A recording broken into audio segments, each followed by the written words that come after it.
Hello, hello, hello. How are you guys doing? Happy Saturday. Okay, so it is currently 3:59 p.m. I should have waited one more minute, so it would have been exactly 4 o'clock. But it's not. Oh, it just turned 4 o'clock. It is exactly 4 o'clock. Okay, let's look at the temperature. The snow is almost all melted. I'm kind of sad about it. I mean, there's like a little bit of a trace of snow, but most of the snow is melted. It doesn't feel as cold out today as it was yesterday, which would explain the snow melting, obviously. And it's not as cold out today. Yesterday, I think it was 26 when I was filming this vlog. Was it 26? Something like that. And today it is 31 and mostly cloudy. We were supposed to get some more snow. Oh, it says snow possible around 4:30. Oh my God, we might get caught in another snowstorm today. It says snow possible around, let's look at the daily today. Cloudy, a few flurries or snow showers possible. Okay, that's tonight. It says tonight, starting at 4:30. Tomorrow is a high of 28. Mostly cloudy early, then afternoon sunshine. And then Monday, 28, cloudy skies, 32. Oh, then it goes up to 44 on Wednesday. Any more snow in the forecast? Maybe a week from Tuesday? Some rain or snow showers in the morning. I'm kind of surprised that so early in the year we've had such cold weather already, which I think is like setting records or something like that. I saw some article about the Midwest is like setting cold records already.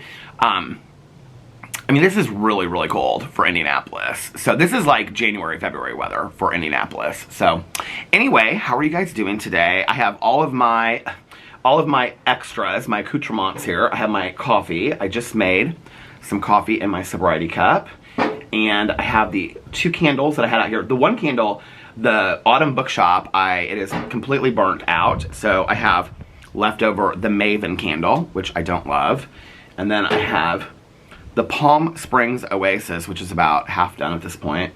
And since I just went through the Autumn Bookshop, I brought out another candle. I already trimmed the wick and everything. I brought out Our Own Candle Company Fall Triple. And the Fall Triple, which means, you can see it's like 3 different scents. The Fall Triple is, let's see, pumpkin, cream pie, hot buns, and which is like cinnamon, and vanilla. So let's get in and light these candles. I have to tell you about this Our Own Candle Company. So I talked about it on the vlog, and then my voice is, I talked about it on the vlog, and then I ordered them, and then I think I did a haul or a review. I don't even know which one I did, but anyway, I know I showed them all that I ordered. So back in the day, my ex and I and our 2 friends, we used to go to like county fairs and stuff like that, and that's where I first saw these that come in the jar. So you can get on the website. It's called Our Own Candle Company. I think they sell some of them on Amazon as well, but it's called Our Own Candle Company. Remember, I read the whole website and everything over here, and I got real excited about it. Okay, so they're not too expensive. Actually, I found them when they were on sale, and they were like $9.99 each, but we used to go to all these county fairs, like the Jackson County Fair and stuff like that, and they would have all these candles. And then they started showing up at like gas stations and places like that and truck stops. And so I get real excited. And actually, Tanya and I, we would see them at gas stations in Indianapolis, and so I'd always buy one. And I had a couple that were like my favorite, like Smell My Nuts. It smells like banana bread. That was like one of my favorites. And so I ordered a bunch of these candles. I have 2 of them burning in well, not right at this minute, but at night I burn them in the kitchen. And I have to be honest with you, I don't remember them, like, I remember them being stronger than they are.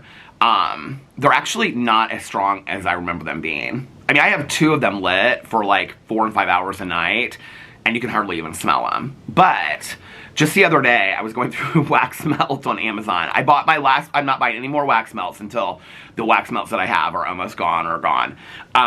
But I did buy some mulled cider, because it's one of my favorite scents of theirs. I saw them on Amazon. Mulled cider candle waxes. I got them on Amazon, not from the company. And put them in the wax melt last night, and they actually smelled like smelled the whole kitchen up in the downstairs. I was kind of surprised. I was like, I wonder what the difference is between the candle wax and the candles, because the candles don't smell that strong. I used to love these. I used to swear by them. And you know the other thing that's funny about it is, I did this review on my review channel of, I bought some Yankee candles. I don't know if you guys saw that or not. But I bought like 4 or 5 Yankee candles. I ended up giving Alex's mom 1 or 2 of them because I wasn't really that impressed with them when I when I reviewed them. I was like, they don't put off much of a throw, and they kind of smelled very like plasticky compared to what I remember them smelling like. And I just wasn't that impressed with them at all.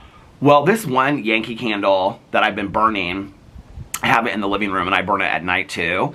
It's pretty strong. I'm kind of surprised. And the way that the candle smells and the way that it burns are like two completely different things.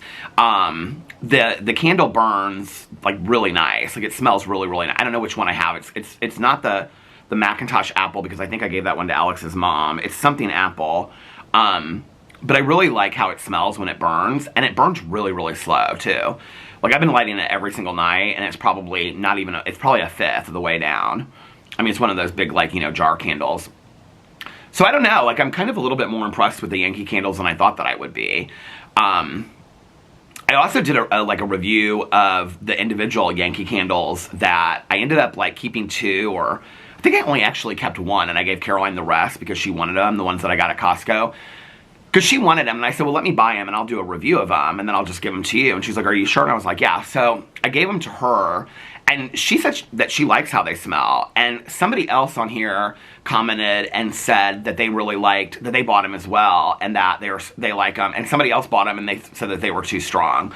Which, when I read that comment, it was kind of interesting, because at that point, I hadn't been burning that Yankee candle inside, and I was like, too strong. Like, I felt like they hardly put off a throw at all. So I don't know, you know, it's interesting what candles, those one candles, I think it was Andrea that sent them to me from the Ebony and Ivory Candle Company from Canada. Okay, those are absolute chef's kiss. Like, I love those candles so much. I'm such a candle reviewer right now. They are, like, they smell, like, okay, for me, when I say, like, a strong smell, like, I don't want, like, it overpowering, but I want, like, when you walk through a room, you can smell the candle, if that makes sense.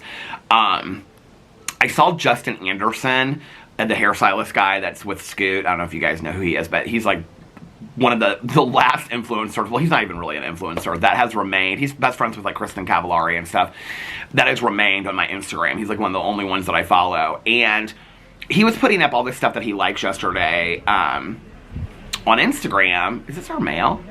It is our mail. He was putting this stuff up on Instagram yesterday that like are their favorites and stuff. I mean, everybody was. I felt like this is why I've been thinking about doing the Amazon affiliate link video, like of all of my favorite things I bought off of Amazon. I was going to do that tonight. I was going to go through, like my Amazon account, like my orders, and I was going to go through and see like which ones were my favorites of everything that I've ordered and stuff like that. And then tomorrow or Monday, I was going to do like my favorites of Amazon for the year. And people always say like, you should, you know, link the affiliate links for it and stuff like that, because you never link that stuff.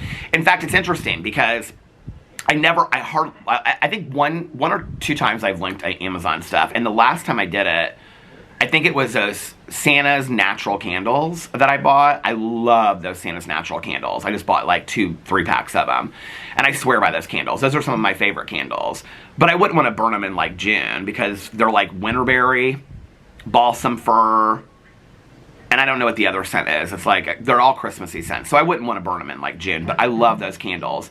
And they come in these like little tin jars, and they burn very, very slow. Anyway, I was talking about candle waxes in my video that I did the other day. You can go over there and you can look at the comments.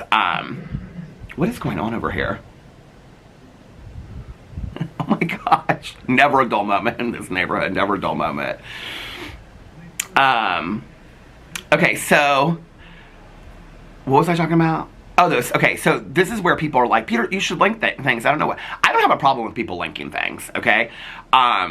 It's just like when every video, you're like, you know, if the purpose, okay, this is what my issue is.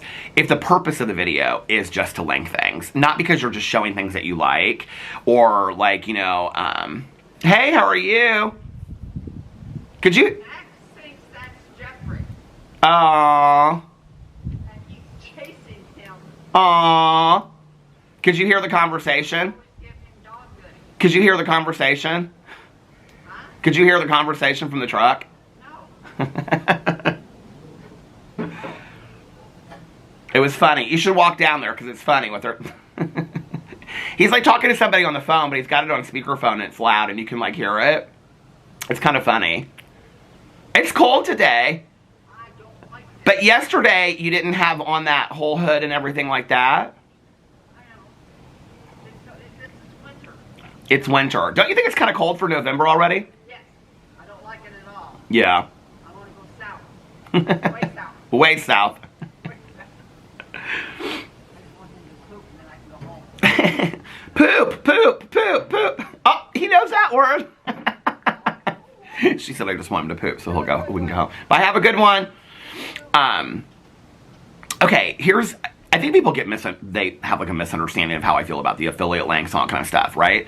Like, I don't have a problem with like people who post affiliate links as long as they disclose appropriately, sponsorships, affiliate links, and things like that, right?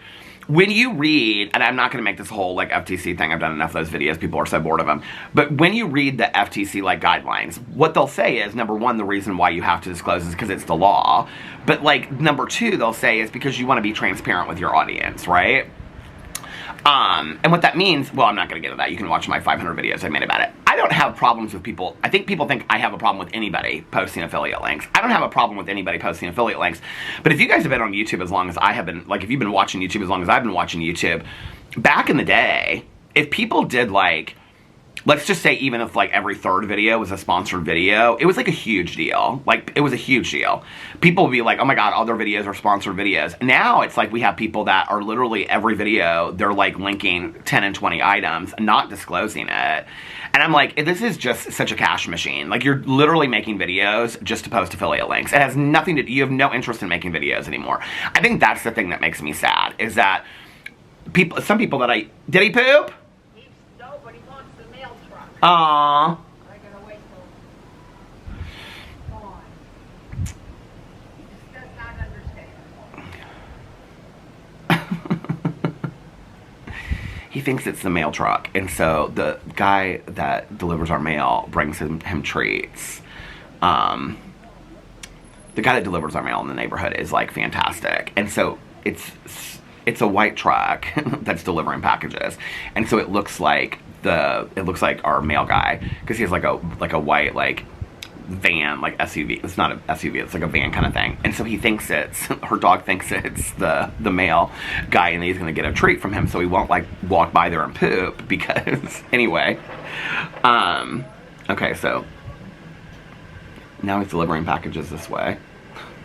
So hopefully the dog will be able to poop, and hopefully the dog will be able to poop, and now that the delivery truck is, the guy's like waving to me.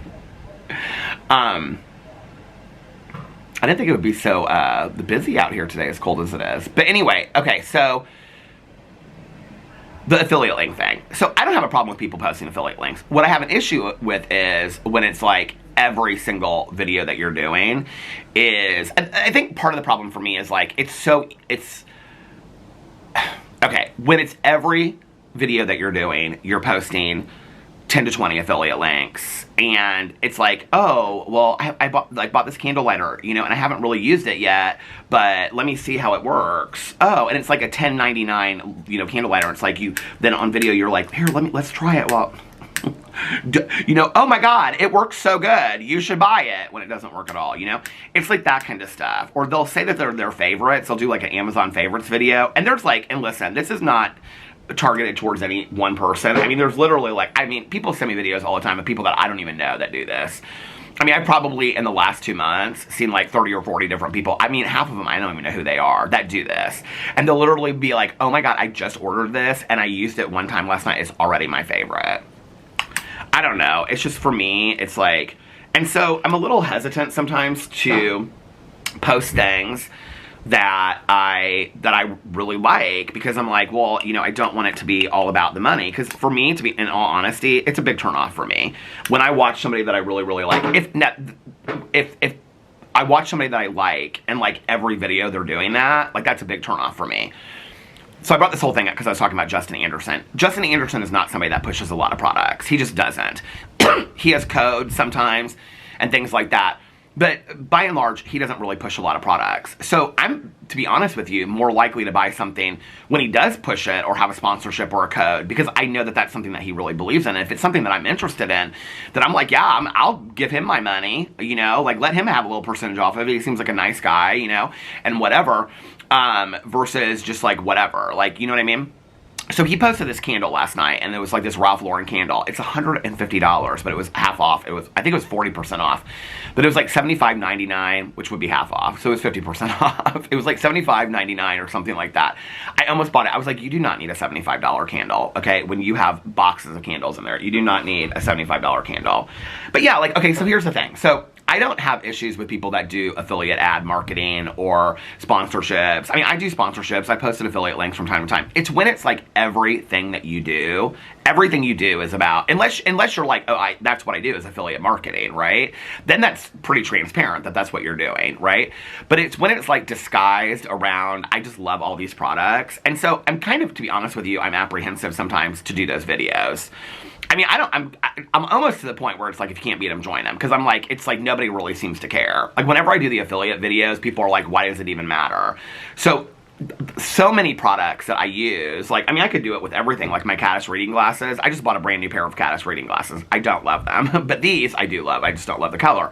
I mean, I could, this cup that I showed on, I mean, the stuff that I buy, like the candles, I mean, I just had a whole story about this candle. I mean, I could link these candles. I mean, it would be really easy for me. In a lot of my videos, like even underneath this vlog, Amazon has a whole thing now. It's like not Amazon, YouTube has this whole thing now that's like a shopping thing. It's like, it's very similar to Amazon affiliate links. So you just go in at the end of your video. I don't know if you guys have seen this on other people's. You don't even have to disclose, because I think YouTube puts the disclosure in there for you. But you just go through and like, you just look up this, you would look up these reading glasses, and if they have it on there, it's like, what's it's like R Style. R Style, you just like put in a link, and then like if it has that product in any other, like it'll pull it up. So if on YouTube, I put in Caddis reading glasses, if you guys have seen it, it's like they'll have products at the bottom of their video. They mention in their video, so they can just say products mentioned. I wouldn't even have to say like I'm making money off of this. You literally just hold up the reading glasses and say it. I mean, YouTube has made it so easy for people. I think there is some disclosure that you have to do with that. I haven't seen that many people do it, so I haven't really looked into that much. Actually, probably should look into that. You probably have to do the same disclosure that you would do. I would. If it were me and I was going to do it, I would do the same disclosure that I was going to do on an affiliate, like an Amazon affiliate link. But anyway, so people all the time are like, Peter, I don't know why you don't post affiliate links. Like, you could be making, so much money. I would buy it from you because I know that you really like it and whatever, right? And I'm always like, it's not like I would make that much more money off of it. But when I posted those Santa's candles last year, I did make some money off of it. And I mean, you make like such low amount on Amazon affiliate links, unless you're like selling tons of it, but I mean, it wasn't like I made hundreds of dollars off those candles, but compared to like anything else that I've ever linked before, I was kind of surprised, right? And so the other day, I did this wax melt thing, and I showed the fireplace wax melt. Well, I didn't link it. I, just said just put in fireplace wax melt or whatever onto Amazon, like I do with all the products, just Caddis reading glasses, look them up, whatever. I explain to people, like, you just go in and you put sobriety, coffee, tumbler, cup, or whatever, your sobriety date, and it'll come up. I explain to people, like, what to do. Like, I don't put the links, right? And people are like, Peter, you're so stupid. People that watch my videos are like, Peter, you're stupid. Why don't you just link it? Like, I would buy it from you if you linked it.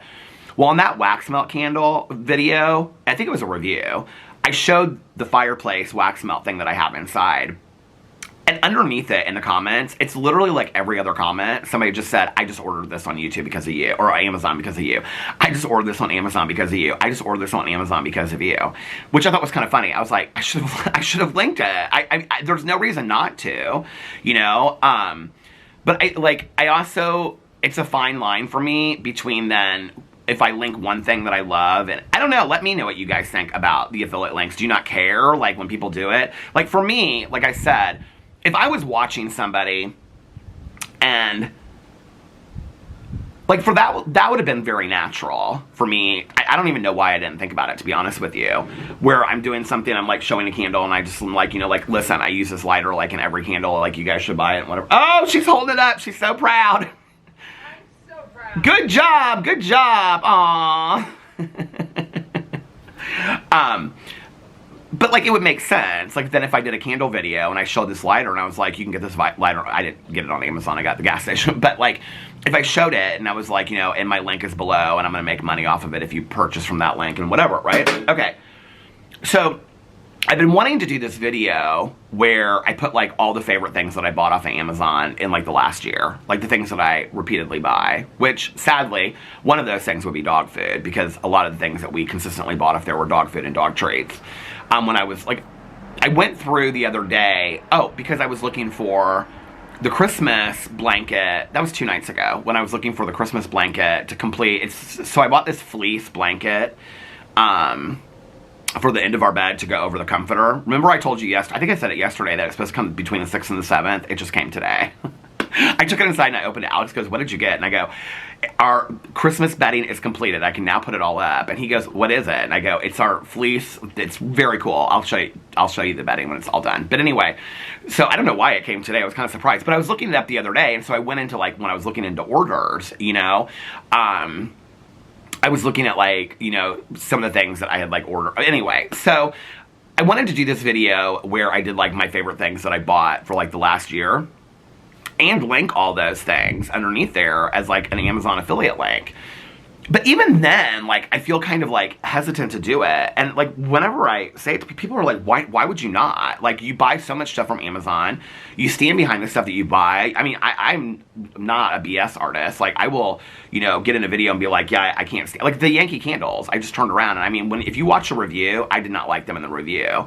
And then I came back on here and I said, no, like, I've been burning it and I really, really like it, you know? I tried the products. I like the native products, those, like the shampoo, the conditioner, the lotion, the body wash, and even the body spray from fall. Like, I use those products before I review them for like several days, because, you know, so I don't know what to do. I don't know if I should,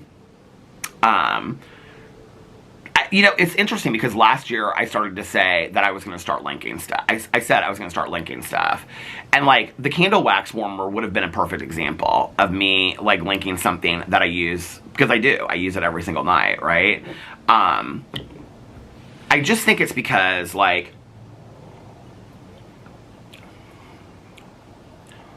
I feel like it's rare anymore. And like I said, I don't have a problem with people. Listen, this is a job for most people. I don't have a problem with people that do sponsorships or whatever. I'll tell you one of the things that, like, because back in the day, it was so highly criticized that people were doing regular sponsorships.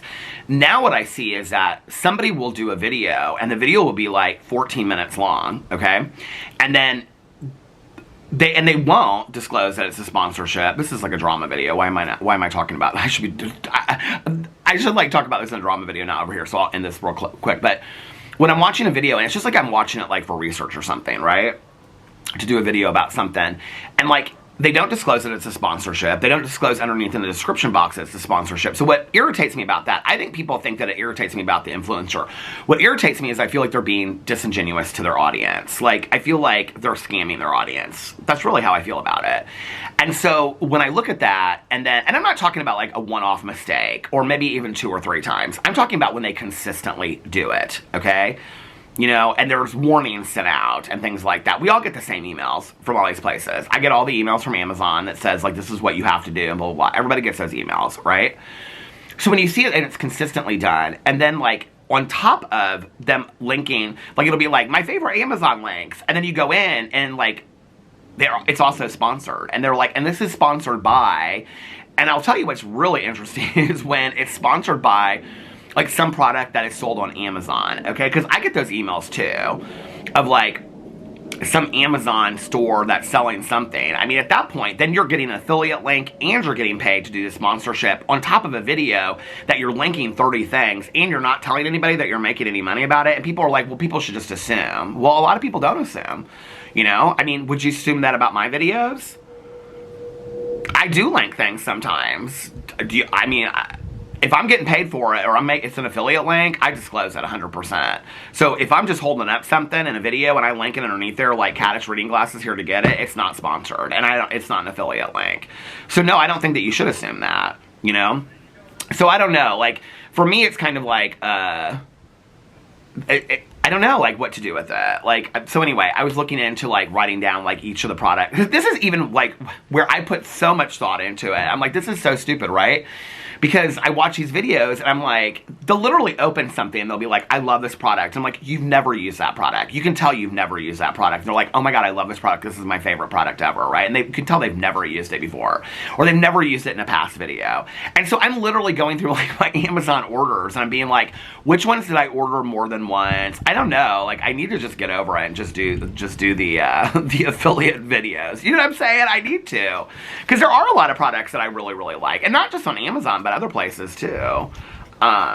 It's interesting because like I actually did look to see if Caddis has an affiliate program, and they do, and you have to apply for it and all that kind of stuff. But I was like, for what? How many people are going to buy Caddis reading glasses? So, this is the other thing I think, right? Like, this is where it's such a machine, some of these people, that they're like, it's a constant, it's such a machine, right? I don't know. I'm probably missing out on, I'm probably missing out on so much money that I could be making. But I'm just like, I looked it up. I was like, does Caddis reading glasses they have an affiliate program? All you have to do is apply for it. And I was like, I don't think I'm going to do that. But do you know what's so funny is they also have a rewards program. And I have so many rewards over there that I'm almost like at the point where you get like you can get like a free styling session. Which I think I need. I'm not that high. I'm not that high at all. But I looked on there the other day and I do have quite a few products, or quite a few points in my rewards thing. But anyway, yeah, I don't know how to feel about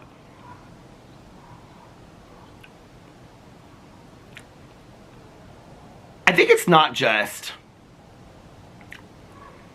with that. I think it's not just with that. I think it's like,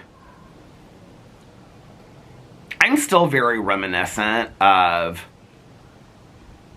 and I might decide, like, I don't know, if I get enough comments and people are like, Peter, you do need to start linking this stuff, then I probably will start linking stuff, because why not? But it won't be 30 links in every video that I do. I mean, and I'm not just talking about one person. I mean, there's a lot of people that do that. I think in today's time, you find more people that do it than don't. I think the thing that makes me sad about it is, when I started watching YouTube, and definitely when I got on YouTube, it was a period of time where people just, when I started watching YouTube back in the day, a lot of those people weren't even making money. There was no AdSense, there was no partner program on YouTube. They were just doing it because they loved making videos, And then it would open other opportunities for them and stuff like that.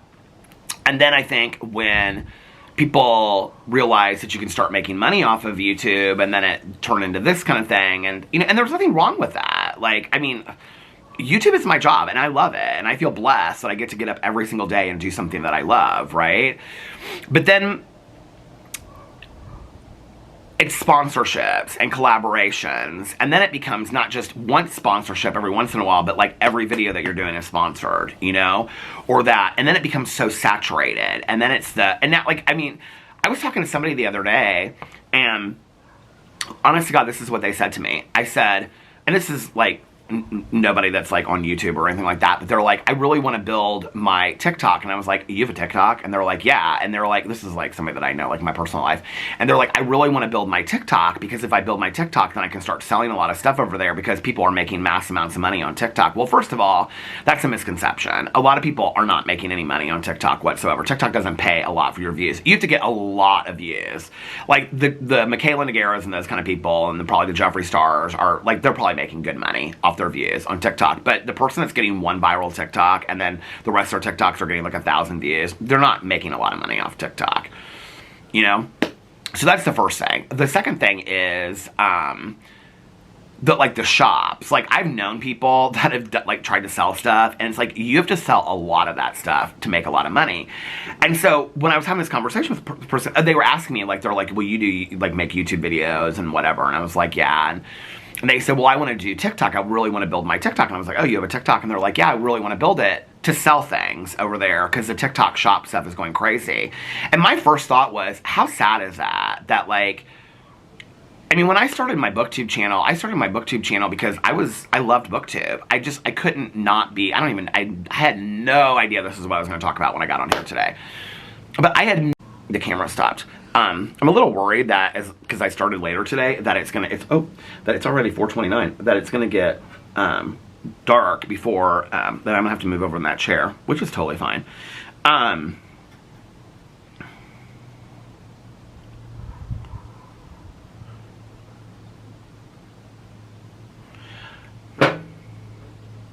what was I going to say? I don't remember what I was saying before the battery stopped at 30 minutes. Okay, so, yeah, and talking to this person, they were like, well, you know, I want to, like, build my TikTok so I can sell stuff on YouTube. I feel like, okay, this is what I was going to say about when I started my BookTube channel. When I started my BookTube channel, I did it because I loved watching BookTube videos, and I just wanted to be part of that world. I didn't have a lot of people other than Tanya that read in my life that I could talk to about books, and so that's why I started my BookTube channel. I could not be part of that community anymore. I wanted to be part of that community so bad, right? And so I started on BookTube, and then it was like, with each channel that I made, you know, it's interesting, like, I mean, maybe I just don't think this way. I don't know. You know, like, I remember when my drama channel started getting some views, and I talked to a YouTuber that, was like, it doesn't really matter. It's Charles Gross, back in the day. And he said something about, he kind of just, like, threw out some number of, like, I wasn't making any money on YouTube at that point. He kind of threw out some number, you know, and I was like, damn. I mean, it was like, I couldn't believe it. And I was like, I mean, damn, you know? And then after that, I can remember when my channel started picking up some views, I think like the first interaction I ever had with Shane Dawson, like Trisha had shown him my channel or something, and he like reached out to me and said something like, it's all in my DM somewhere, but he was like, before we texted each other, he was like, I really like your videos, blah, blah, blah, whatever. And, like, the second question he asked me, it was, like, in the first question, or it was, like, right after that. He said something to me, like, do you have your channel monetized because you could be making a lot of money off of it? And that was always kind of surprising to me. Like, in all honesty, like, us drama channels back in the day, like, it was, like, we were not talking about, like, money, making money, or, I mean, it was never about all that kind of stuff. It never was. I mean, yes, I think it turned into a job for most of us, and we feel blessed that, I mean, I love it, you know? I love that I get to do fun stuff on several different channels, and I get to call that a job, and, you know, whatever. I mean, you know, it's like, it's the coolest thing in the entire world. And I think that's part of it for me, is it's kind of like,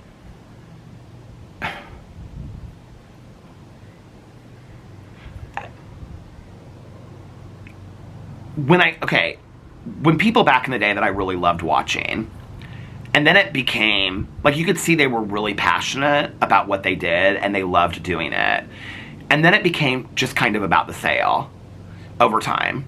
You know, like the beauty industry is a good example of this, because I watched it like in real time happen, when you could tell they were just like so excited, you know?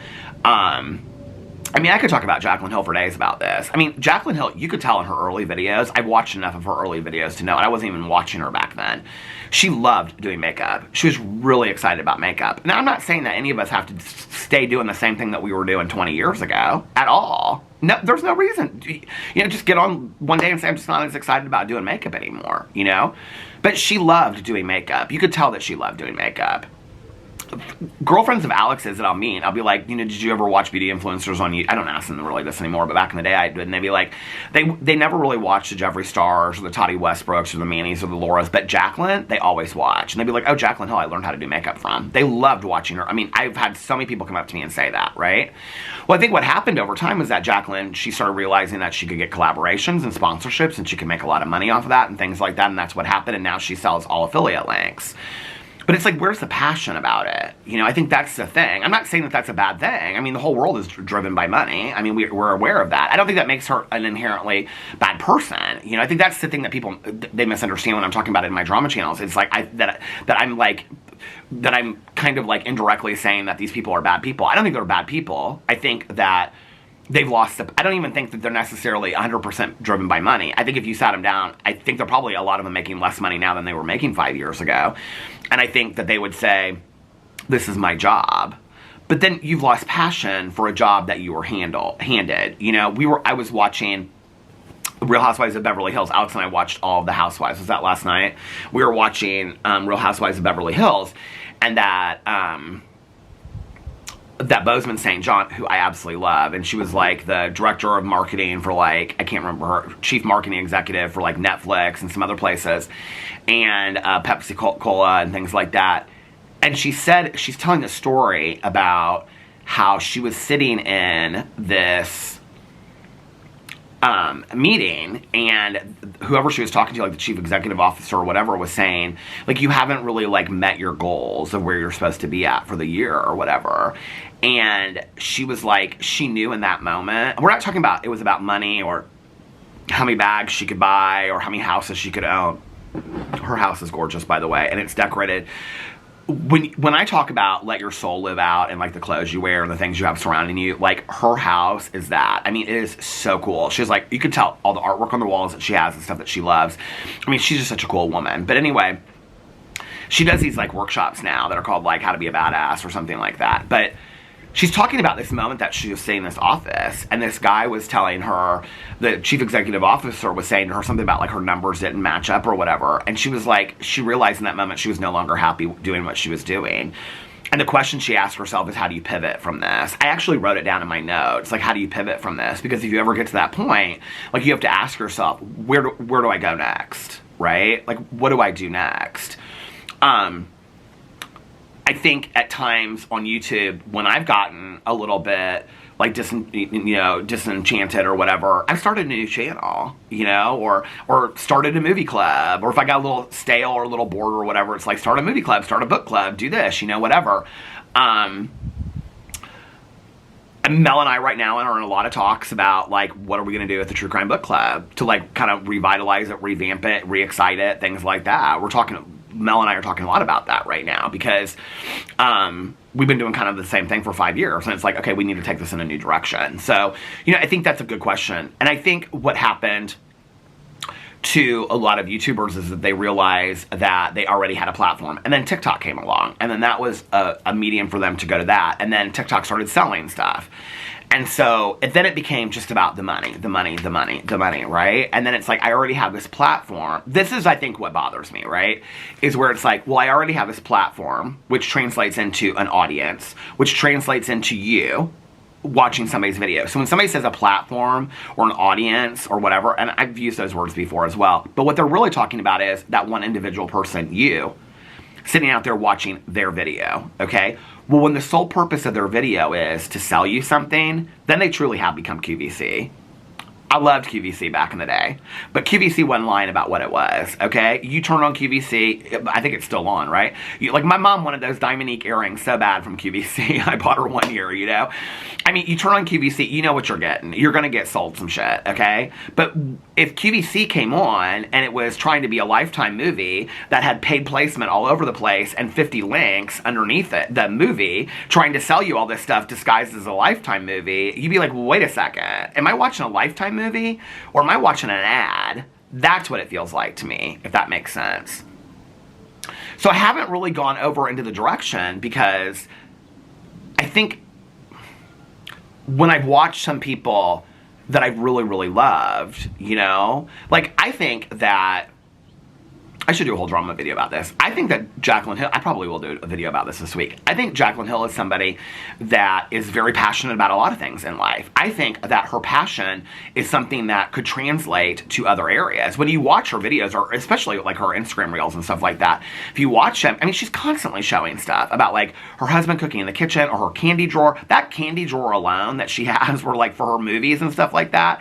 Like, I don't think she's doing as much of that today, but I'll never forget when she showed that in like her movie room and preparing for, you know, watching movies. She had a whole drawer of like, it was like all like movie candy. I lived for that. I'd have got online, if she had that stuff linked, I'd have bought every single one of those candies that night. You know what I'm saying? It's stuff like that. Like, your passion can translate to other things. For her to get in video and just say, you know what, you guys, and she said it, but then she takes it back and she does something different. It's like, I'm not as excited in doing makeup anymore as I used to be. That's okay. If I got up tomorrow and I said, I'm not as excited about reading books anymore, you know? I've gone through those phases where I've really struggled with reading. I've got on here and been like, I'm really having a hard time reading right now. And I'm not making a bunch of videos on my BookTube channel when that happens, because I'm struggling, you know? And she's just an easy example for me because I have watched it so closely with her through the years. But, like, I think she's a good example because I do think that she's somebody that's very passionate about clothing, high luxury bags. There's a whole market for that. There's a whole market for people. I mean, she could go into her closet literally every day for the next year, make a video on one. I mean, there are whole channels that are dedicated to just showing their luxury bags. She could do a video every single day about that. I think she's a little worried probably about what the public perception would be about that. But she's very passionate about things. I've said for a long time, if she took her Instagram and she turned it into YouTube vlogs, I think people would be very interested in that, you know? Do I think that some people would come for her? Absolutely. She could still sell her shit that she wanted to sell, you know? I don't know. It's just like a lot of these people that I watched back in the day, it's like everything that they do. And I will say, there's a few out there, like, when people have podcasts and stuff like that and they do sponsorships on the podcast, those are advertisements and podcasts. I take no issue with that. When people do sponsorships in YouTube videos, I take no issue with that. Even if it's almost every video. As long as it's disclosed appropriately, I'm like, people gotta make their money, right? I have no issue with that. Even if people want to disclose things in their video, or they want to do affiliate links in their videos every single day, I take no issue with that. This is a personal thing, okay? Like, I'm not the end-all answer to all this. Everybody has to make their own decision on it. I'm just telling you personally how I feel about it. When I know this is so boring, I'm gonna get off of this in just a second. When I watch somebody and it's like every video they do, I'm like, what I was excited about was your passion about things. I'm not seeing your passion in things anymore, you know? If you're showing your movie room and you link the candy that you have in your drawer, that's natural to me that you would link those things. That, I would probably buy that stuff. But when you're disguising a video, all these 40 or 50 people, and it's every video you're doing, I mean, Toddy Westbrook's a good example of this. Toddy Westbrook is somebody that lost me, okay? I liked Toddy in videos. She's become such a saleswoman at this point. It just makes me sad, you know? And I know that she's come out and she said like this and blah, blah, blah, whatever. It just makes me sad. I just am like, I could probably go into one of her videos right now and it would just be like a bunch of ads and stuff like that. I don't know, it just makes me sad. I don't even look for her videos anymore. And so I think there's a part of me that is, like, I don't want to become that, you know? But to do one Amazon video, I don't think there's anything wrong with that. What am I going on about? All the drama. Anyway, so I am gonna do that video. One video of like me. I don't know, maybe I'll start linking stuff. What is all of this? This doesn't even make any sense, any of this. Okay, let's get to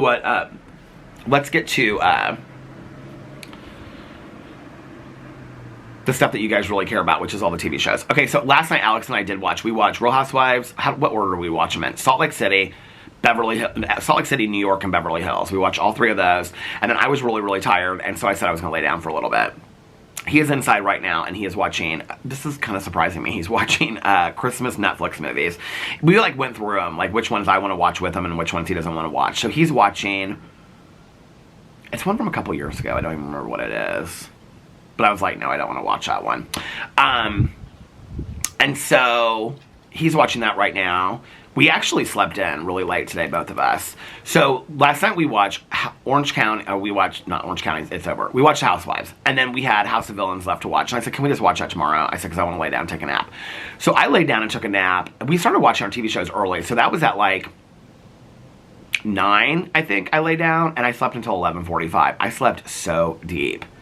I had a very, very scary nightmare, though, that, like, in the middle of it, like, I woke up, it was just, like, it was not good. Oh, Tanya and I talked for a long time before I took a nap, so, what was that?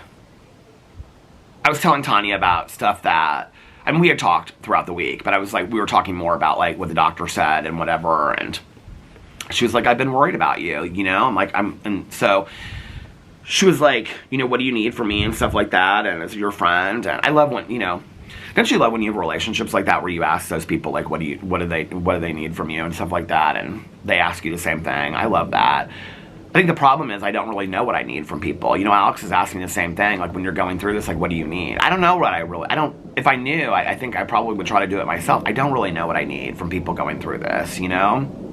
And I think it's because, like, every day I feel so differently. Like, when I woke up, I felt very anxious today, and I had a low headache, But then I laid in bed for just a little bit, and I just kind of like laid there and thought about things. And finally, when I got up and I put my contacts in and brushed my teeth and washed my face and stuff, I felt a lot better. So it went away. I don't really know what I need. I did tell Tanya yesterday, though, that the doctor was like, you need to get out more, and you need to do this, and you need to do that. And I said, I think I need to see you more. And she was like, okay. And so we talked about different ways. I said, I'll start taking Ubers over there. We can just like hang out. I said, like meetings. We talked about doing more meetings during just like the middle of the day. Tanya does not like love to drive at night. And that's kind of been something that's like developed in the last couple of years. She just doesn't like see as great at night as she used to. She'll still, you know, she still can drive at night, but she's like, she doesn't like, unless it's like areas where she knows and whatever. And so she's like, well, like you can come over here at night, and then, you know, Eric, her husband, she's like, he'll take you home anytime, you know, or whatever. So we're going to go to the meeting on Tuesday night. That's our plan, the next plan. And then this week, try to get together a couple times. But we had a really, really great talk, and she was really, really helpful. And, you know, Tanya has struggled with those things as well in her life. And so she was really, really helping with those things. And she said, I just watched last night Inside Out 2. And she was like, have you seen it? Now, y'all know I don't like cartoons, okay? But our first therapist gave Alex the assignment of watching Inside Out 1, the movie. And Alex, like, loved it and thought it was great about emotions and all that kind of stuff. I never watched it. Or watched just, like, 5 minutes of it. I don't love cartoons. Well, Tanya went on and on and on. She's like, I think this would be a great movie for me to watch every day as a reminder of, like, the fight between anxiety and joy and things like that, right? Or, like, fear and stress and joy and all this kind of stuff. I didn't really know what she was talking about. So I was like, okay, well, I'll give it a try. But I really wanted to watch that Coleman Domingo show, The Madness, because I'd started it the night before. So I laid down, took my nap, got up, and I was going to watch Found, but it wasn't on. Was it not on this week? I don't know. It wasn't on Peacock when I looked last night, the newest episode. So I went in and I was like, I'm going to start watching Inside Out. So I was like, because I asked Tanya, I said, if I watched the second one, do I have to watch the first one? She goes, no, you don't need to watch the second one. She goes, it'll make more sense to you, but you don't have to. So I was like, okay, I went in and looked on the Disney Channel, and they're each like, one's like an hour and 35 minutes, the other one's like an hour and 45 minutes. And so I went in and I watched Inside Out 1 last night, and then right after that I watched Inside Out 2, and then after that I watched 2.5 episodes. What time would that have been? Maybe I talked to Tanya after I got up. And that's why I ended up going inside and watching those movies. I can't remember. But anyway, I started at like 1. And I got done with those shows about 3:30. No, 1 to 2. No, that wouldn't have been right.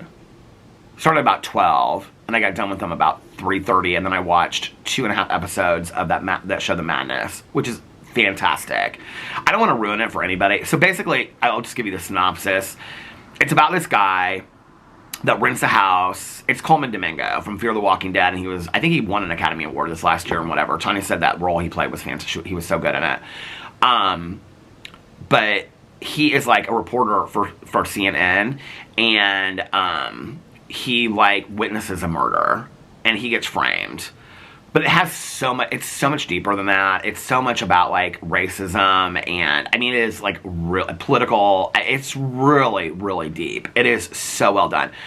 Last night, Tanya and I, this is why I watched Inside Out first, because when I was telling Tanya, she and I, like, had both texted about the show the night before or whatever, and I said, did you watch that show? And she goes, yeah, I watched, like, the first 4 episodes. She says, it's just, like, a lot of walking around. He's just, like, constantly walking around trying to figure things out. I go, you've reduced this 8-part show. She started laughing. She goes, I mean, I love him. She's like, he's great. She was like, but it's just a lot of him, like, the battery just went to the halfway mark. She's like, it's just a lot of him, like, walking around, like, trying to figure stuff out. It is a lot of that. But I don't mind it. But it's one of those shows that makes you very, very nervous. Because you never know what's going to happen next. And everything is constantly changing. And he's, like, on the run the whole time and all this kind of stuff. So I watch those episodes. Inside Out. Okay, I don't know that I'm going to do a reaction to it on my Peter Watches TV channel. I don't really know how I feel. So first of all, I think it was very sweet. There were moments that I cried in it. There were moments that felt very touching to me. I think especially from Inside... So if you don't know the story of it, okay?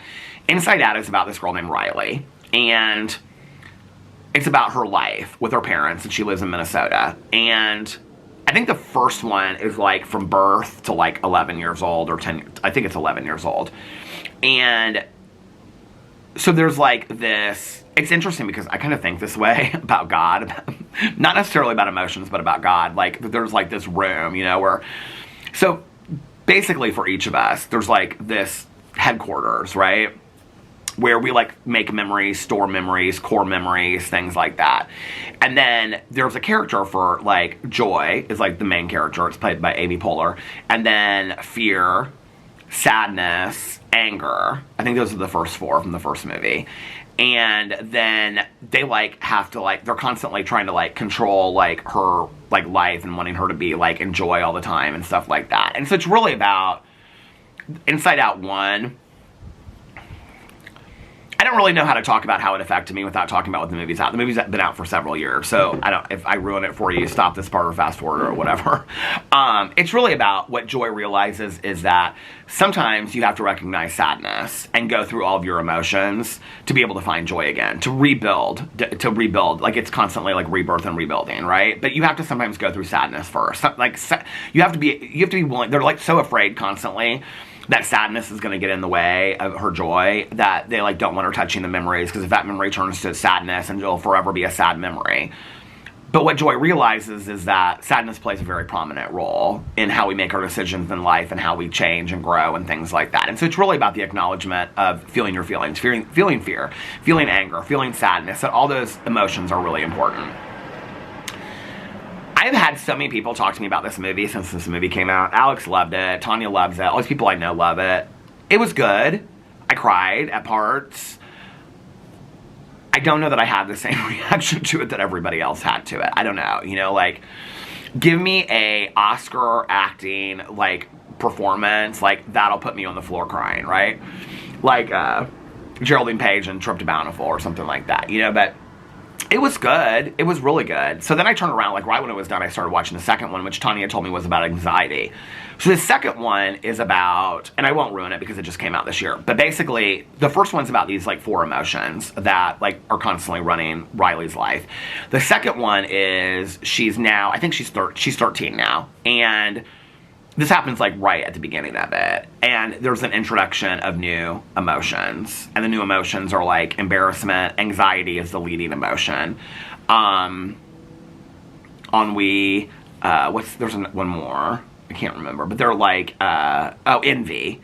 And they're like the new emotions that are developing. And so it's basically like joy and anxiety are battling each other to control the life of Riley. And that's really what the whole movie's about. It's good.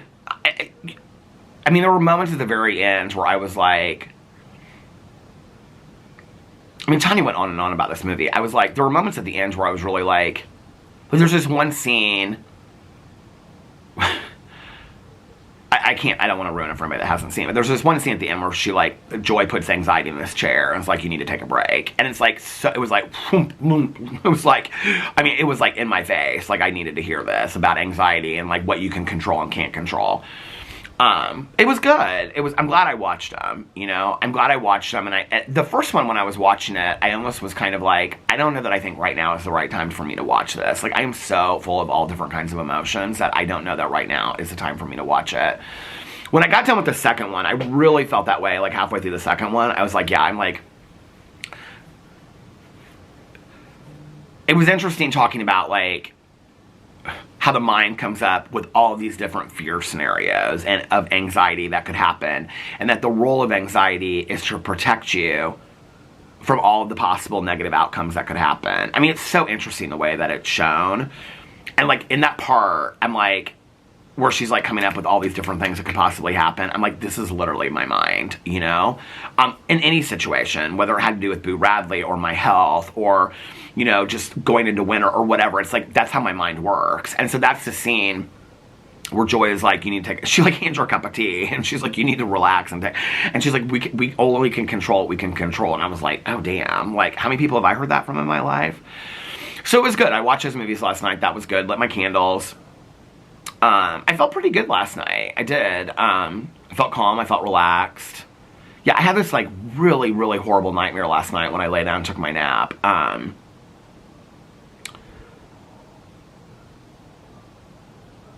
It was a really, really bad nightmare. Boo Radley was in it, too. After Pee-Pee passed away, I had a couple nightmares where... I think I might have even talked about it on here. I had a couple nightmares where, like... I can even remember it. We were like, and it's weird because at the time I didn't think of it this way. I thought of it as like this big house, but now looking back on it, it almost kind of looked like a mausoleum. But like Boo and Tucker were like running around, and like I would see Pee-Pee, but like in my head I knew Pee-Pee was dead. So in my nightmare that I had, Boo Radley was like jumping all around the room, and like, but it was like 100 times like manic. But like in my head, and I was talking to like Tanya on the phone, and then Alex came running. This was all in my nightmare. And Alex came running upstairs. But I knew it was weird. It was like Boo Radley had come back to life, but he was like, it was very kind of like Pet Sematary. It was like Boo Radley came back to life, but he wasn't himself at all. Like he was like, and I was saying to Tanya on the phone, like something's really off with Boo. But like in my head, I knew that Boo had already passed away. And then Alex came upstairs, and Alex was like, why is he acting like that? And I said something like, because it's not Boo. And like I woke up. It was like the freakiest dream. That's the first bad dream that I've had about anything to do with Boo Radley since Boo Radley's passed away. With Tucker, I didn't have any bad dreams. With my mom, when my mom passed away, I did. I had quite a few bad dreams. With my aunt, not so much with my uncle, but with my aunt, I had a friend of mine that passed away from an overdose, and for a very, very long time, I had, like, really bad dreams that he would always kind of, like, be in the background of them. I don't know. It was weird. It freaked me out. So, hopefully no many more bad dreams. I believe that dreams, you know, I used to love to, like, look up dream dictionaries and dream symbology. I used to be so into that. Like, the dream dictionaries, you know, and you'd be like, oh, there was a bird in my dream. What did it mean? And you look up, and it's like, a bird means that all of your troubles are about to fly away. And I'd be like, oh my God, that's what it means, you know. I don't believe that today. I can remember talking to, like, some psychiatrists, like, years and years and years ago that I used to work with, and we were talking about dreams, and he was talking about, like, the symbology of dreams, like, if you really decipher them. And he was like, dreams are your subconscious working overtime. You know, I don't know, maybe that's my grief and my sadness of Boo Radley that's working out overtime, right? But he would say, your dreams are your subconscious working overtime, working things out in your mind, right? Working out stress, working out grief or whatever, working out sadness, working out, you know, planning, stress, whatever. But then a lot of dreams are also things that you just saw throughout your day. I think I mentioned it or he mentioned it. I always remember this example. It's like, if you drive down the street and you see like a billboard and it says like, milk does a body good, and then it's like, in your dream, you're drinking milk. Well, that's not because there's a symbol attached to milk, and you look up, what does drinking milk mean in it? It means you saw a billboard of somebody drinking milk. And so that stuff is like, you borrow stuff throughout your day or throughout your week, right? So you think about your dreams. I used to write my dreams down a lot. My mom had me do that when I don't remember, not as like a 5-year-old, but like 12 or something like that. She gave me like a dream journal. My mom really believed in writing down your dreams and understanding your dreams and stuff like that. And not like from a dream like dictionary point of view. Although I did love doing that. My friends and I in high school, and even later than that, I for years I had all the dream dictionaries. I love looking at that stuff. I still do every once in a while, you know. I don't believe in it as much today, because what I do really believe is, like that psychiatrist said, that your dream world is, which is interesting because Inside Out talks about your dreams, right? But it's the dream factory kind of thing. But I really believe that your dreams are your subconscious working overtime, and then a lot of stuff that's borrowed throughout your day, you know, like just for example, like, you know, like my neighbor walking by, like maybe she would be in my dream. There's not like a significant reason that she would be in my dream other than she just happened to walk by tonight. You know what I mean? Or maybe like Jaclyn Hill would be in my dream because I was talking about her in this vlog today. But that wouldn't mean that there was like a significance to that. That would just mean that I was talking about her. You know, that is interesting though, like that I'm talking about this because, you know, there have been times like, especially during like, oh my God, like with, like during like Dramageddon, like when I was like talking about the same thing, I actually talked to a couple other people, drama channels that were covering it at the same time. It was very similar. Like I would have dreams about the people that I was talking about in videos, because like if I wasn't making a video, I was like, people were sending me stuff, I was looking at stuff. I mean, it was like, have you ever had dreams of like being at work, you know, and whatever? It's like, it was very similar to that. It was like, I would have dreams where I would be like, talking to somebody on the phone, like, you know what I mean? Or like, I would like answer, the camera stopped. I would like answer the phone and it would be like, you know, somebody like, one of these influencers telling me something. It was so bizarre. That wasn't even at a time that I was talking to any of them. So, but dreams are weird, aren't they? You know, I mean, in high school, we loved, like, decipher dreams and whatever. I love the part in Inside Out when they show, like, the Dream Factory part. It's in Inside Out, too. And how they, like, produce dreams. And it's so cute how they do it. Because it's, like, I was like, this is so true, too, right? Like, how you think dreams might be made. But then it showed, I could have these posters on the wall when you went in there, and it said, like, the flying dreams, the falling into a pit you can't get out of dreams. And then she loses her teeth. I do love that, because, like, those are things I used to look up in dream dictionaries. Like, what does it mean to lose your teeth? Have you ever had that dream? I've had it before. I've had it, like, a lot.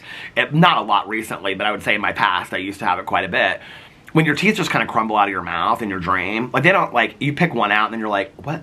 Am I losing another one? You know, have you ever had that dream? It means you're afraid of losing something that's important to you. It's what I think what I read in a dream dictionary. Something like that. It means something like that. That you're afraid of losing something that's important to you. But I can remember, like, having that dream. So they show that, and they show that in the movie. I should look it up right now. What does it mean to lose your teeth in a dream? This battery has been at the halfway mark for so long. I'm kind of afraid. Okay, what does it mean? Dream symbology. I just said I don't believe it, and here I am looking it up. Does it mean to lose teeth in a dream? Dreaming about losing teeth often symbolizes feelings of insecurity, loss of confidence, or a fear of change in your waking life, as teeth represent our ability to face challenges. Oh, I thought it meant that you were afraid of losing something that was important to you. And closely linked to our self-image, this dream can manifest during times of stress or significant life transitions where you feel like you're losing. What's weird is I haven't had that dream recently. You'd think I would, right? Oh, losing teeth can symbolize fear of significant loss in your life, like a job, relationship, or even a loved one. Dreams about teeth falling out. 7 possible meanings. Should we look it up? Oh my god. Okay. Recent loss or grief. Jealousy, increased stress, lack of control, big life changes, health-related fears. Is there a more scientific explanation? Oh, a person might feel sensations in their teeth while asleep because they are grinding their teeth or clenching their jaw, which is common. Yeah, I haven't had that dream in a while. I've told this story before on here. When my mom was drinking, for years and years and years and years and years, I had this, what do you call it? I want to say repetitive dream, but that's not what it's called. What's the word I'm looking for? I've said it before when I've explained this in here. It's a dream that you have over and over and over again. But I have the same dream in many different ways. And so we lived in a cul-de-sac when I was growing up. I had this dream even after I moved out. And, I mean, it was a nightmare. And I used to have night terrors as well. Which nightmares and night terrors are completely different. But I used to, so I would have this dream where I was in the house, and I knew that I needed to get my mom out of the house because I knew somebody was trying to get her. Like, I knew somebody was trying to come in the house and get her. It was like, I remember it like it was like I felt like they were coming to get us, but I specifically knew that they were trying to get her. And so I had to get us out of the house. And sometimes I would, like, get her in the car. Sometimes I would get, like, halfway down the street. Sometimes we would get her to the garage. My mom was always very zombie-ish in the dream. Which was kind of like how I would, like, explain to people, like, you know, back in the day. I mean, ever since my parents got divorced, I was always, like, seeing some kind of counselor or another. So, all through high school. And, I can remember, like, the one time, like, in high school, that therapist that I was seeing for, the one that I talked about, like, when she wanted to, like, when I left, and she said, okay, next time you come, we're going to talk about your sexuality, and I was like, I'm not doing that. I wasn't ready. But I can remember telling her, she was, like, I think one of the first people I ever told about my mom's drinking. Like, she almost kind of was, like, zombie-ish. And then that was kind of, like, where the word I would use, like, when I got sober, I would talk to people about my mom's drinking and whatever, and I would define it as, like, zombie-ish is how it felt. Which is weird in retrospect. Now I'm thinking about this, like, my interest in, like, zombies. I'm sure there's no connection to that whatsoever. But anyway, I would always have this nightmare where, like, I had to, like, get my mom, like, out of the house. Like, I knew that. but I never would. Like, even if we got down, like, halfway down the street, like, there would be a reason why we had to come back. And so I would always get out of the house, but she wouldn't. And I would always be across the neighbor's house. And my mom would have the front curtains, like, closed, so I couldn't see in the window, which is weird because she never closed those curtains. But I'd be, like, in the neighbor's house across the street, and we would, like, all be looking out through the window across the street at my mom's house. And I would see, like, I mean, there were always different ways that my mom would get, like, killed by whoever was in this house trying to get her. And I couldn't stop them. There was nothing that I could do. And I had that dream over repetitive. This is the word I'm looking for. Repeat. What do I call it? Repeat. Repetitive nightmare. I had that nightmare over and over and over and over and over. I mean, not like every night, but I had it a lot. Until my mom got sober. And my mom got sober and I never had that nightmare again. Is that not so bizarre? The other nightmare that I had that was repetitive was, and I used to have it, I had this dream for years, and I haven't had it in a long time. I actually, you know what is interesting? I have to talk to my therapist about this. I don't think I've had this dream since we started working on the OCD. I'm going to have to talk to him about this because I bet it's directly related to the OCD. So, I would have this dream where I was driving around 465, and which is like in Indianapolis. It's like all this interstate that goes around. And there would be, I'm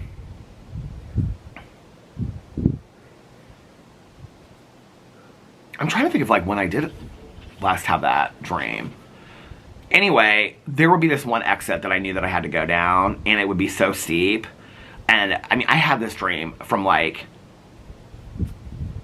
I mean, before I was even driving at 16 years of age.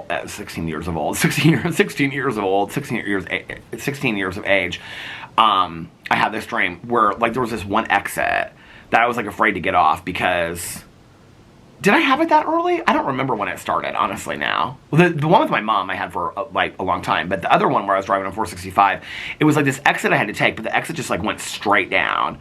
To where I completely, like, you know, like, couldn't control what was going on, and which would relate to the OCD. I'm sure that's why when I started working on the OCD, that nightmare stopped. That's so weird, isn't it? Dreams are weird, aren't they? They are so weird to try to figure them out and all that kind of stuff. Dreams, what sweet dreams are made of these? Who in the mind can disagree?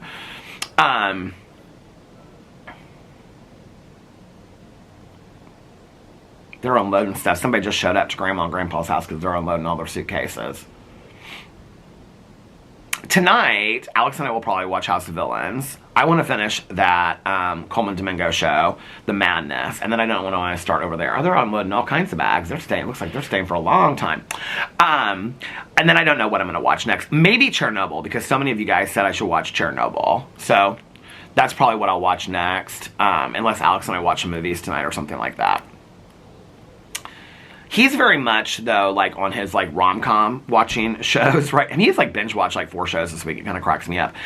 He's very much on, like, his rom-com kind of, like, lighthearted, funny stuff. I'm, like, wanting to watch, like, dark thrillers, you know. So, oh, actually, Nikki sent me this thing that her mom, some serial killer, oh, the battery is going to stop. Some serial killer show that her mom watched and said that I should watch. It was something that I would like. So I might watch that tonight, too. Let me go get another battery to finish this vlog. I will be back in 2 and 2. Okay, I'm back.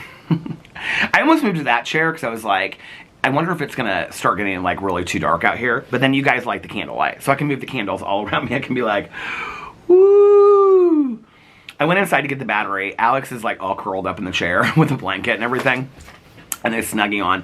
He loves those Snuggie things. And he's watching his second Netflix Christmas movie. I go, what are you watching? He goes, I go, well, that one I kind of wanted to watch. And he was like, well, I thought you said this is one that you didn't want to watch. It's the new Lindsay Lohan one. And I was like, I kind of wanted to watch that one. He was like, okay. He's like, do you want me to restart it? And he, like, paused it. And I was like, he's like a half an hour into it. I was like, no, babe, I can just watch it on my own. It's fine. I don't even know if I'll watch it. But then, like, I went over to him because it's so cold out here that my hands are cold. And I went over, I, like, was going to touch his face, but I knew that was, so he has his hand, like, right here. And so I touched his hand. He goes, don't. He goes, oh, my neck. I go, what? I didn't even touch your neck. He goes, you're going to snap my neck. And I look over there. I go, oh, you've been having a whole treat day, haven't you? He had all kinds of treats over there. He had potato chips. He had an entire Ben & Jerry's ice cream. Chocolate chip cookie dough. It was completely empty with the napkin inside of it and the spoon. He's having treat day inside right now. Watch the ice cream. Christmas movies. He's living his best Christmas life. Maybe he'll be in like the real Christmassy mood this year. You know, because he's watching all these love Christmas movies. Anyway, well, I want to watch like serial killer Christmas movies. Okay, by the way, I do have to say this. I had to make an executive decision, speaking of books, because I was talking about books earlier. I had to make an executive decision about books, okay? Because I still have the 2 Misfortune books and the Paula Hawkins book to finish before Monday when I want to start. I wanted to start it yesterday, reading all Christmas books, okay? Listening to all Christmas books. But I haven't done that because I haven't been walking. And so, yeah. It's cold, and in all honesty, I just don't feel like it this weekend. I'm not making even any excuses. I just don't even feel like it this weekend.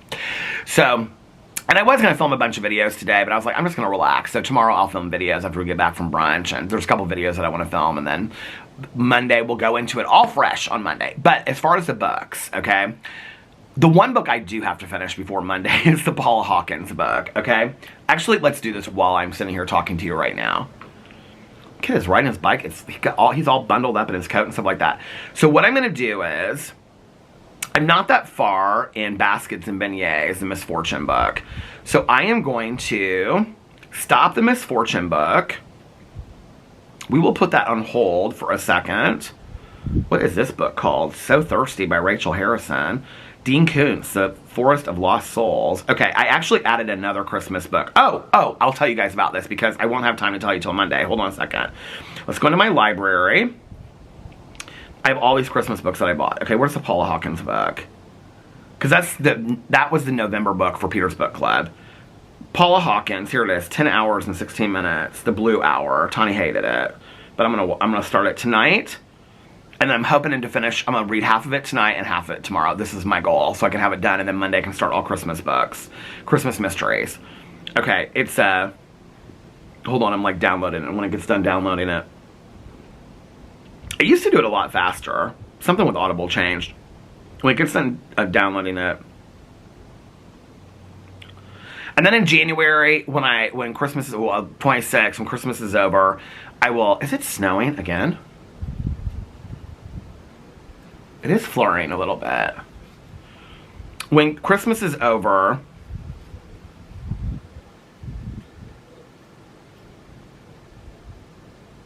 okay, so 2 times 5 speed is 4 hours. So if I listen to 2 hours tonight and 2 hours tomorrow, I might lay in bed and listen to some of it. I showed Alex my, what do you call it? I showed Alex my, fireplace, the infinity object fireplace, and at first he was like, that is so cheesy. Oh, by the way, he with the Christmas pillows, because people were like, Alex is gonna hate those Christmas pillows.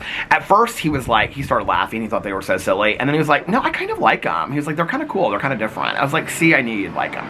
But anyway, so I showed him my infinity object, my fireplace, because one night when I took a shower, like I put it in there and I lit a candle and stuff like that. And so I was showing it to him. He was like, that is so corny. And then he was like, that's actually kind of cute. That would make a good gift for people. I said, see? I said, you can even warm your hands next to it. He goes, he's looked at me. I go, no, it doesn't put off any heat. It's literally a frame. He's so easy to trick. Okay, so this is what I'm doing. I'm going to finish the Paula Hawkins book, and then I'm going to start the Christmas books. But I have a new Christmas book for you guys, okay? For those of you, because I know a lot of you watch this video on my, what do you call it? My Peter Likes Books channel. So we are all reading the Per Jacob, well, not all of us, but some of us are out there. I'm excited about it. Nikki's excited about it. I think some of you are excited about it. Some of you, like, keep on, Mare direct messaged me, and she got her book. A lot of people are, like, reading it with us. So what it is Per Jacobson put this book out called 25 Days. And every chapter, it's like a book advent calendar, Christmas mystery thriller, okay? I know some of you don't like the mystery thrillers, but if you do, this is for you, okay? So it's a Christmas mystery thriller advent calendar. You read a chapter a day, and you count down until Christmas. Oh my God, so excited about it, okay? Well, last night, I added this to my list. I found this other one. Here it is, right here. I sent it to Nikki. She already downloaded it. You can get it on Kindle Unlimited, and it's called Xmas Break. Here, I don't know if you guys can see it. It's called Xmas Break, okay? And it is by J.E. Rowney, a Christmas thriller. Don't expect a Silent Night, it says. I mean, it looks kind of cheesy. But it's 25 chapters, and it's the same thing. It's the same thing. So, I ordered mine already. It doesn't come until like the 3rd or the 4th, so I'm going to have to catch up, okay? But it's on Kindle Unlimited. So, if you want to start this one too, Xmas Break by J.E. Rowney. And then 25 Days is the one that I already have it in there. But you can also, both of them are available on Kindle Unlimited. I think 25 Days is actually free on Kindle. Well, Kindle Unlimited is like you get them all free or something, right? I don't know. I don't read on Kindle. But 25 Days and Xmas Break. Those are going to be the 2 Advent Calendar Christmas thrillers that we're doing. I'm really excited about that. It's going to be so much fun. Won't that be so fun? I'm so excited about it. So, oh, they're still pulling stuff out of that car. Oh my lord. Some little kid running around in his sock feet out there. They got all kinds of stuff. So tonight and tomorrow I'm going to finish The Blue Hour by Paula Hawkins. I'm like, this is my assignment for the weekend. I'm going to do that. And then that's tonight and tomorrow. And then starting on Monday, December 1st, is the Christmas books. Tomorrow I might do my video for my BookTube channel about all the Christmas books. There's now 11 that I'm reading, Christmas mystery thrillers. So, and some of them are very short. I know people are going to be like, Peter, you can hardly even get a misfortune book done in a week. How are you going to get? No. If I start walking again, I'll pump these books out, okay? Trust me. And I was thinking tonight, I was like, maybe I'll put the Christmas tree up tonight, start bringing some of the Christmas stuff up. But it's kind of like, I'm not really in the mood to do the Christmas tree tonight. The Christmas candles. Oh, I saw this thing last night. Somebody sent it to me. Let me give a shout out. I think it was Tracy. I know it was Tracy that sent it to me. I don't have to look. Tracy sent me this thing of this woman, and she was talking about grief. And I put it up on my Instagram story last night if you want to see it. By the time this is up, it'll probably still be up. I shared it on my Instagram story. But it was this woman talking about how, like, whatever, if you're going through grief or whatever you're going through in your life right now, and you don't feel like, she's talking about Thanksgiving, but she's like, if you don't feel like being around your family or eating dinner, you don't have to. Just say you don't feel like it. If you don't want to put up the Christmas tree this year, you don't have to. You don't feel like it. You don't want to do this, you don't have to. You know, like, let's normalize that saying no and taking care of ourselves and just doing the things that make us happy when we're going through tough times. It was really good for me to hear that. Like, I really, really needed to hear that. But I also think, like, it made me kind of question, like, in that moment, I was like, yeah, I'm not going to put up a Christmas tree this year. I also don't want to use going through this period where I'm struggling as an excuse to not do the things that I know will make me happier. And some of those things that will make me happier might help to bring me out of this period, if that makes sense. It's like buying this stuff for the front porch the other day. It made me so happy, like that the things were here, you know, like these Christmas bushes and stuff like that. It made me so, and buying the wreath, like it made me so happy the other day. I mean, even coming out here that one day, the bird hasn't come back, but the one day that the bird was in the wreath, like that even made me so happy, you know. And then, you know, being with all the family at Thanksgiving and stuff like that made me so happy. Seeing Preciosa, the dog, made me so happy. Seeing Caroline's dogs made me happy. Some of it, kind of like the after part of it, makes me a little sad. But at the time, it makes me happy. Putting up a Christmas tree will make me happy. When I stand in the kitchen at night and the candles are all lit and it looks really pretty, it makes me happy. There are moments where I kind of am like, I go through some sadness. But by and large, those things make me happy. The Christmas bedding, all that kind of stuff. I know it sounds maybe cheesy to some people, but it's those small things that really help me bit by bit. Just lighting candles out here, lighting candles inside, you know. So I am going to put the Christmas tree up. Because I thought about it after I watched this thing last night. I thought, well, maybe just don't put up a Christmas tree this year. And I thought, no, that will make you happy. I'll be honest with you, I don't love putting the Christmas tree up. I don't love taking it down. It literally... Do you guys remember last year I showed it? It took me like 10 minutes to put the whole Christmas tree up. I think I made a video out of it. It takes 10 minutes. The Christmas tree is like 2 feet high, and we put it next to the fireplace. It takes oh, by the way, Caroline's getting me a fireplace person that will be able to come out here before January. She said, I got a guy that can come out there and he can fix your fireplace for you before January. So she's got a name for me. She's going to give me. But anyway, just a little update on the fireplace. But the Christmas tree, I don't love putting it up and I don't like taking it down. But once it's up, it will make me so much happier that it's up, you know, just to like look over at it and stuff like that. And I'm going to bring some of the other Christmas stuff up. And I think I'm going to, the other candle wax warmer, I'm going to like put over on the other table. So there's like a little fireplace that I can look over to, you know, next to me, even when the fireplace is fixed and stuff like that, that I can enjoy. So I think I'm going to do some of that stuff today and tomorrow, and just get that ready. And then go into December, you know, enjoying the whole Christmas holiday. Those things do make me happy. They do. I can very much fall into, let's just not do this, let's not do that, and whatever. And I don't want to do that. I want to watch the Christmas movies, and I want, well, maybe not all the ones that he's watching, but I do want to watch. I was actually thinking about watching those movies and then doing a reaction to it on my Peter Watches TV channel. But I'm in such a mood for like thrillers and stuff like that right now, you know? But anyway, I'm going to watch the Christmas movies, read the Christmas books. You know, I'm really excited about that, about reading the Christmas books and stuff like that. The Jacqueline Frost one, which is the 5th one, in okay, I have to tell you guys such a funny story. Okay, so I told Nikki to read the Jacqueline Frost, her series is called The Christmas Tree Farm Mysteries, okay? And it's about this woman, and she moves home, and her parents, she grew up in this Christmas tree farm, and everything in this town is Christmassy. Her mom's best friend's name is Cookie Cutter. I mean, it's like everything, it's so Christmassy. But they're actually really, really good, and I love them. So Nikki was looking for, like, Christmas mysteries to read, and I said, you should read the whole series, because the 5th one just came out, and they're all good. And there's romance in it, and they're scary. I think some of the mysteries are pretty good, but they're kind of scary sometimes and stuff. They do, like, reindeer games and all this kind of stuff. It's so fun. So she orders them all from the library, and she goes to pick them up from the library. She's like, I totally understand now why you listen to books on Audible at like 2 times speed, 2 times 5 speed. Because she goes to pick up the books at the library, and the first one they don't have in book format. They only have it in CD. So the woman hands her like all these CDs, right? And Nikki's like, okay, so she had her son bring out like, you know, the CD player from like the basement or the garage or something like that. And so she's been laying at night listening to this book. I can't play it for you because, you know, whatever, copyright. That she sent me the other night. She's like, it is so slow. So she sent it to me the other night, and it's like, we were playing at reindeer game. She's like, I'm never going to make it through this book. She's like, and I can't speed it up because it's a CD. There's no way for me to speed it up. I have to listen to it. So she ended up getting it on Audible because she's got the other one, she's got the paper one, so she ended up getting it on Audible so she could listen to it at 2 times 5 speed, and she loves them. She's like, I really like them. But she's like, now I know why you listen to books so fast. She was like, because it was so slow. But anyway, the Jacqueline Frost books are fantastic. It's the Christmas Tree Farm Mysteries, and the 5th one is actually on my list of books that I'm reading, but the rest of them are not. I think I have one book in there that's book 1 in a series. The rest of them are standalones. They're not series. So yeah.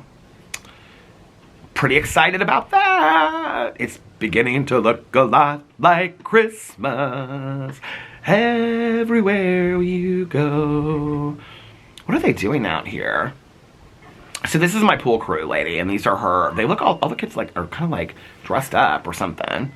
Maybe they went to, oh, you know what? I bet they went to, did Yuletide Festival start? So downtown Indianapolis, they have this whole thing. It's called Yuletide Festival or something like that.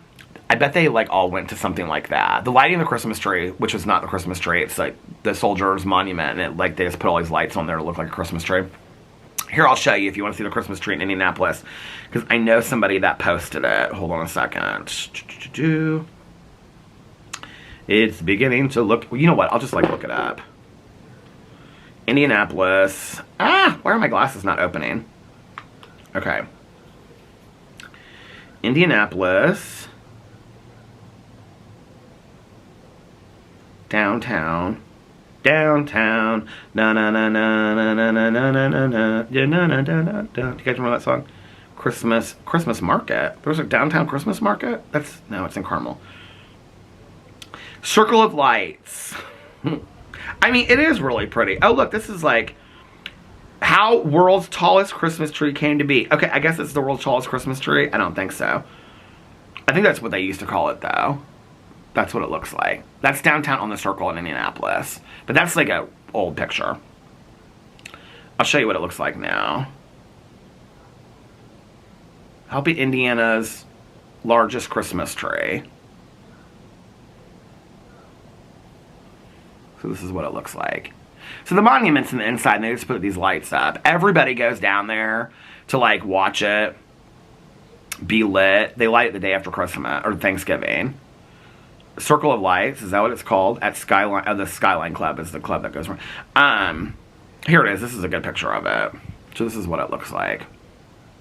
I mean, it's pretty, like, when you're driving around the circle. So downtown Indianapolis, it's like there's Meridian that goes north to south all the way through Indianapolis. And then I don't know which other street, Market, I think, runs east to west. And so it's like it crosses like this, and there's a circle. And the circle is the point that divides the north side and the south side to Indianapolis, supposedly. Well, no, that would be 38th Street, I think.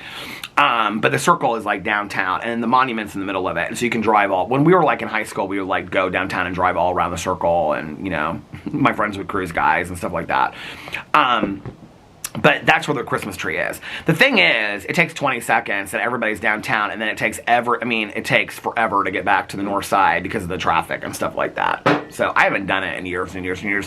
I feel like Alex and I might have done it once or twice with his family, like when we first got together. I don't know why I feel like we did that. Well, no, it would have been maybe when Carlitos was really, really young. I don't know. Maybe it was the year that they came here and we all went to Edinburgh. Oh my God, his mom was talking about that story the other day. She was like remembering the story because she was telling she was like, and my friend was here as well from Miami. And I was like, and Alex was like, oh my God, I totally forgot about that. I was like, I did too. And she's like, because she went with Carlos and Liliana, and she met you guys down there. I was like, oh my God, I totally forgot about that. She was at our wedding too. This family friend of theirs. So anyway, so it's beginning to look a lot like Christmas. For those of you that celebrate Christmas, I'm not trying to be disrespectful. I know that there's a lot of people that don't celebrate Christmas. But if you do celebrate Christmas, what are things that you are doing to get ready for Christmas? Are you putting up any decorations? I love when people, like, send me... Do you guys remember when I used to do the patio, like, really pretty extreme? And people would send me, like, their pictures of their patios and their decorations. Feel free to do that. Direct message me on Instagram. I would love to see your pictures of, like, Christmas trees and your decorations in your house and stuff like that. Makes me so happy. I can remember, like... the year that everybody was sending me stuff, one of the things that made me, I mean, our place is small, and so when I would see people that had like small apartments and stuff like that, and they would just like have it all, like the living room, like they would have it all Christmas light out, and the bedding, and the, you know, they went all, and it's like, you don't have to have like the biggest decorations or a huge yard or whatever, you know, you can make the most of whatever you have, you know, even just like that fireplace wax melt warmer, which I'm not linking over here, but I will in my video when I do it. Even that is like so cozy, and, you know, makes for like a great Christmas and stuff like that. So I'm excited for the holidays this year. What's crazy is, here it is, what is it today, the 29th, before the 30th, today is the 30th. Before you know it, it will be New Year's Eve, and then it'll be January 1st, and then it'll be, I mean, Christmas and New Year's will be over, and that'll be the countdown to the pool! The countdown to the pool! I can't wait. How many days do we have? I was thinking about it the other day, because I was like, okay, because you don't count the month you're in, because it's, you know, so we won't count November or December. So we got January, February, March, April, and then it's May. It'll be open in May. So we have, I know people are like, whenever I do that, that's Peter math, okay? That is Peter math. You don't count the month you're in, that's November. You don't count the month you're getting ready to go into, that's December, because it's going to, I mean, before we know it, December's going to be over. So we count January, February, March, and April, and then May, the pool opens at the end of May, so you don't count that much. We got 4 months left. When did the pool close? September? September, October, November. We're halfway there already. That is such Peter math that I just did. I don't know why that cracks me up so much. That is such Peter math. It is though, you know it is. Girl, you know it's true. Did you guys watch that? Ryan Murphy, that, what was it called? The Menendez brothers. They played that song so many times throughout that whole thing. That by the Milli Vanilli. by the Milli Vanilli. Was that who it was by? Girl, you know it's... No, that's not the song they played. The song they played was Rain. Something Rain. Why can't I remember what those songs... Let's look up Milli Vanilli. Milli Vanilli songs. I was not a fan of Milli Vanilli even before I knew that they were not real. Blame it on the rain. Do you guys remember that song? They played it, I mean, so many times in that movie. But they did sing Girl, You Know It's True. That came out in 1988. Blame It on the Rain came out in 1989. Where are they now? Who actually sang Blame It on the Rain? Gotta blame Grammy-winning production. Oh my God, my feet are getting cold. I'm gonna have to get off here. Where are they at today?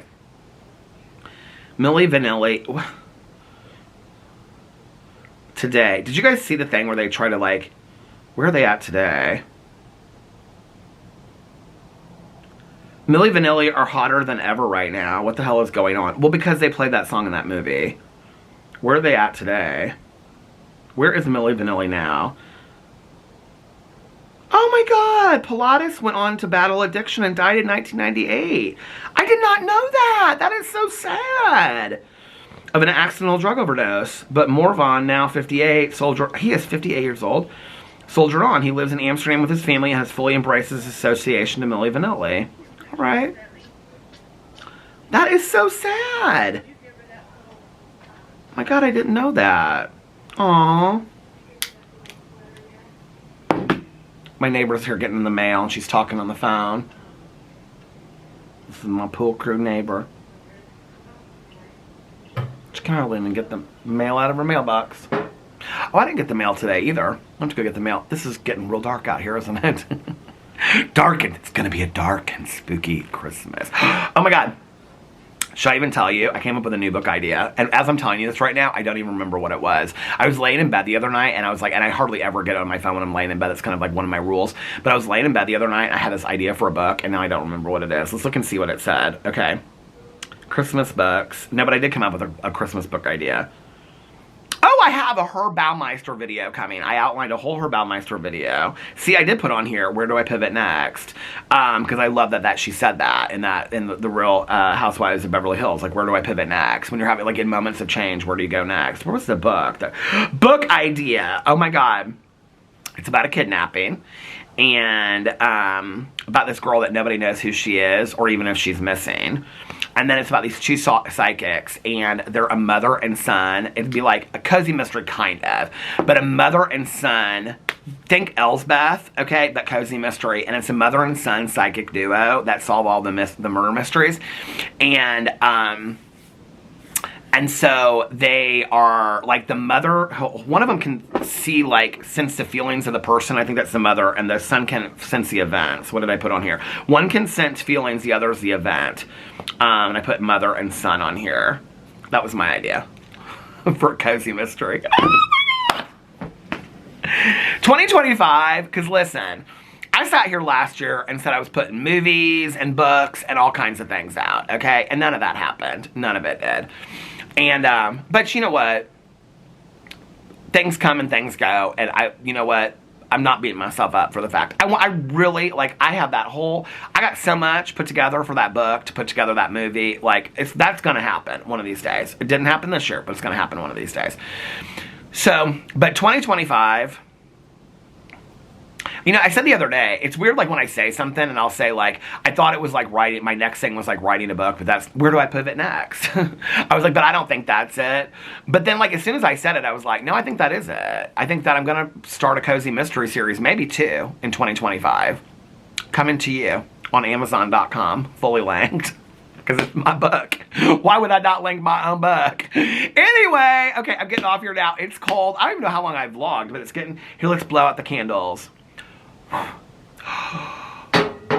I love you guys. I hope that you're having a magically amazing Saturday. And if nobody else has told you this today, oh, that's my review channel. If nobody else has told you this today, I love you guys. And I will see you guys tomorrow.